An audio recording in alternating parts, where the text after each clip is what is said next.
Okay, let me start with this. Why do we love soap operas? Is it the drama, the over-the-top twists, or the way they mirror, and I mean wildly exaggerate, real human relationships? Take General Hospital, for example. This show has been around since 1963, which means it's older than most of our parents.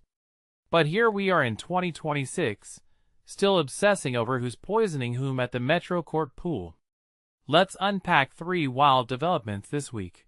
Finn Carr's potential teen romance, Laura Wright's contract renewal, and Willow's drug driving, while asking the bigger question, what keeps these stories relevant in the TikTok era? First up, Finn Carr's Rocco and Kaden Brenna Tokarski's Scout. The show's aging them up, which in soap logic means turning 12-year-olds into high schoolers overnight. Finn teases great stuff coming up, but won't confirm a romance.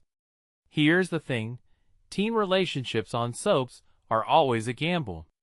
Done right, they humanize characters beyond their villainy or trauma. But done lazily, they become cringe-wide love triangles that make you scream. Just let them graduate already.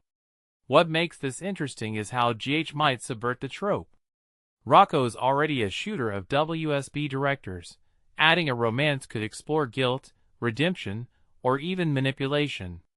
If Scout's involved, is she a stabilizing force or another chaos agent? Finn's cryptic Danny gets into trouble line suggests this won't be a sweet prom arc. It'll tie into the show's obsession with legacy. Rocco's dad is Drew, a man who can't catch a break. So is this teen love a fresh start or a doom loop? Personally, I think GH should lean into the messiness.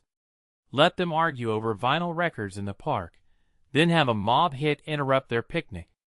That's the soap balance. Mundane life colliding with absurd danger. Now Laura Wright.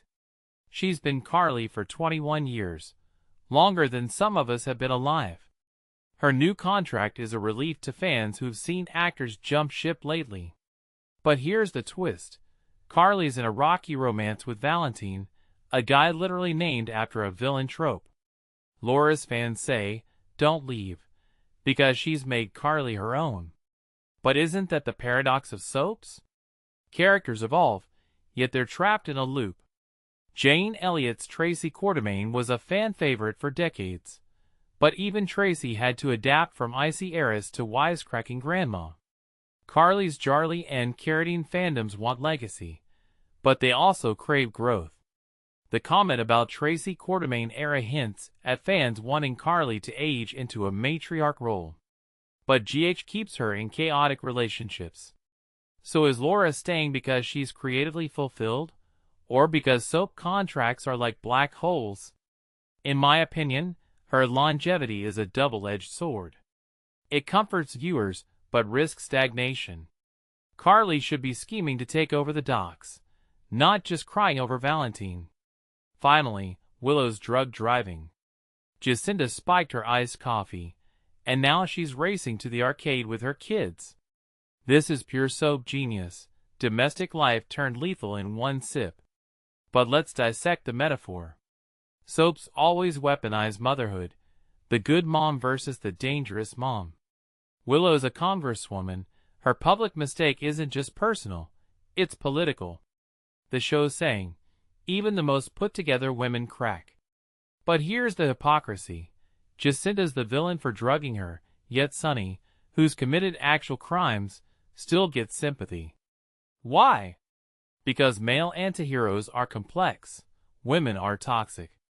A detail I find fascinating is how the kids are props in these power plays.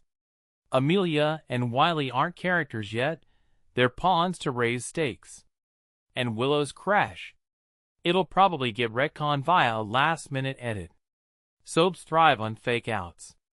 But what if this backfires? What if fans get desensitized to danger because every near-death is undone? This raises a deeper question. Does GH prioritize shock over consequence? So stepping back, why do we still care? Because these stories tap into primal fears. Love gone wrong, power struggles, the terror of losing control. Then Carr's arc could redefine teen narratives. Laura writes loyalty shows the weight of legacy. Willow's meltdown mirrors our own anxiety about perfection. But here's my closing thought. Soaps survive because they're a time capsule. They're the same, yet different, like Carly's hairline, which somehow hasn't aged in 20 years. What do you think? Is GH's formula timeless, or are we just nostalgic addicts? Hit the comments. I want to know if your team lets Scout and Rocco kiss already, or Carly needs a retirement plan.